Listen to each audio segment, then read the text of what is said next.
Assalamualaikum warahmatullahi wabarakatuh dan salam sejahtera. Nama saya Nur Fasia Amani binti Muhammad Nazir dari Sekolah Kebangsaan Muzaffar Shah. Saya seorang pengawas pusat sumber. Di sekolah, saya aktif sebagai ahli Persatuan Pandu Puteri Tunas, pemain bola jaring dan bendahari Kelab Doktor Muda. Pada hari ini, saya ingin membincangkan sebuah cerita yang telah saya baca dari buku ini yang bertajuk Bilal bin Rabah. Buku ini ditulis oleh Mahaini Salim. Buku ini mengandungi 44 muka surat. Kisah Bilal bin Rabah. Tidak gentar diseksa demi menjaga agama. Menyebut tentang longan azan, pasti akan terbayang tentang seorang sahabat Nabi Muhammad SAW, iaitu Bilal bin Rabah. Kisah Bilal bin Rabah ini sentiasa diceritakan dalam kalangan masyarakat, tidak mengira lapisan usia. Hal ini kerana keteguhan hati beliau yang sungguh kental menjaga agamanya. Siapakah Bilal bin Rabah ini?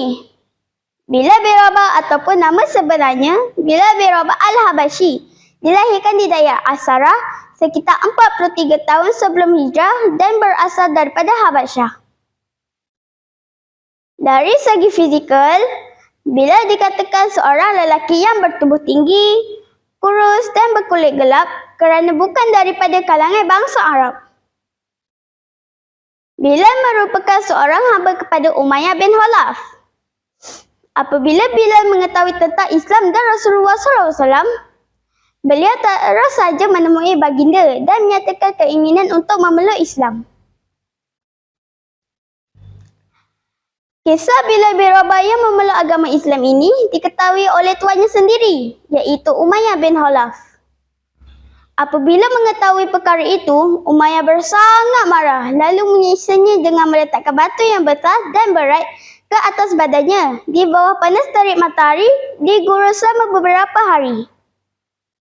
Berkali-kali Umayyah bin Khalaf menghukum dan memintanya agar meninggalkan agama yang dibawa oleh Rasulullah SAW.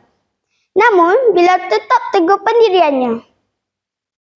Beliau selalu mengucapkan Ahad, Ahad, yang bermakna Allah yang satu. Akhirnya, sahabat baginda SAW Sayyidina Abu Bakar As-Siddiq datang membelinya daripada Umayyah dan memerdekakannya. Tibalah hijrah Nabi Muhammad SAW ke Madinah membawa ajaran Islam. Setelah terbinanya Masjid Nabawi, Rasulullah SAW mensyariatkan seseorang untuk melakukan azan. Siapakah yang akan melakukan azan? Bilal bin Rabah merupakan insan pertama melakukan azan. Beliau dipilih oleh Rasulullah SAW sebagai muazzin pertama. Hal ini kerana sepanjang kehidupan baginda, tak ada siapa pun yang menggantikan Bilal bin Rabah untuk melakukan azan. Sewaktu kewafatan Nabi Muhammad SAW, Bilal meminta kepada Abu Bakar untuk tidak lagi melakukan azan. Namun jawab Abu Bakar, "Mana mungkin aku akan menurunkan darjat kamu?" Lalu Bilal berkata, "Aku tidak sanggup lagi untuk melakukan azan. Apabila aku melihat menara, aku akan terbayang bersama baginda Nabi Muhammad SAW." Akhirnya, Bilal pun berpindah ke Sirah. Akibat kerinduannya terhadap Nabi Muhammad SAW yang amat mendalam, Bilal telah bermimpi tentang baginda sehingga berjurai-jurai air matanya apabila terjaga dari tidur. Lalu, Bilal pun kembali ke Madinah untuk melawat makam Rasulullah SAW. Dengan mimpi itu, Bilal dapat menghilangkan kerinduannya terhadap Nabi Muhammad SAW. Semoga kisah ini menjadi iktibar untuk kita semua.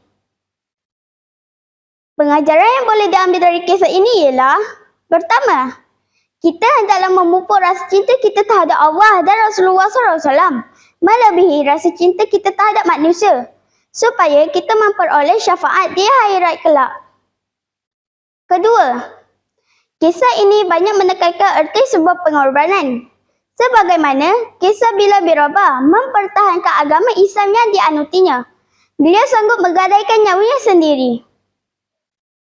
Dalam situasi kita pada hari ini ialah Jika kita inginkan sebuah kejayaan, kita hendaklah berani dan sanggup berkorban demi mencapai impian yang ingin dicapai. Sekian, terima kasih.